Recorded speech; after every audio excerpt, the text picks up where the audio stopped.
মিয়ানমারের রাখাইন রাজ্যের মংডু ও বুথিরং এলাকায় জান্তা বাহিনীর বিমান হামলার বিকট বিস্ফোরণের শব্দে কেঁপে উঠেছে বাংলাদেশ সীমান্তবর্তী টেকনাফের বিভিন্ন এলাকা। বুধবার রাত 9:30টার পর শুরু হওয়া ধারাবাহিক হামলার শব্দ হুয়াইক্যাং, হিলা, টেকনাফ সদর ও সাব্রাং পর্যন্ত শোনা যায়। স্থানীয়দের দাবি, বিস্ফোরণের তীব্রতায় অনেক ঘরবাড়িও কেঁপে ওঠে। এদিকে সামাজিক যোগাযোগ মাধ্যমে ছড়িয়ে পড়া একটি ভিডিওতে দাবি করা হচ্ছে, বিমান হামলার পর সীমান্তবর্তী এলাকা থেকে আরকান আর্মির সদস্যরা অবস্থান ছেড়ে সরে যাচ্ছেন।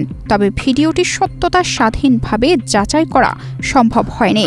এ বিষয়ে আরকান আর্মি বা মিয়ানমারের জান্তা সরকারের পক্ষ থেকেও কোনো আনুষ্ঠানিক বক্তব্য পাওয়া যায়নি।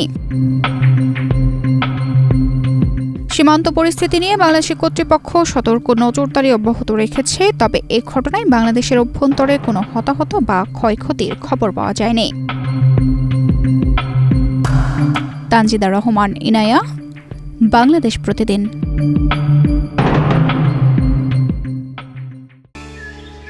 জায়গা কেনার পর কোনোদিন ভাবিনি বাড়ি দেখে যেতে পারবো। বাবা, তুমি করেছো জমি আর আমি করলাম বাড়ি। এখন থাকবে তোমার নাতি। বসুন্ধরা সিমেন্টের দৃঢ় গাঁথুনি গড়েছে 3 প্রজন্মের এক ঠিকানা। শক্তির মানদণ্ডে উত্তীর্ণ বসুন্ধরা সিমেন্ট। বসুন্ধরা সিমেন্ট, প্রজন্মের বন্ধন।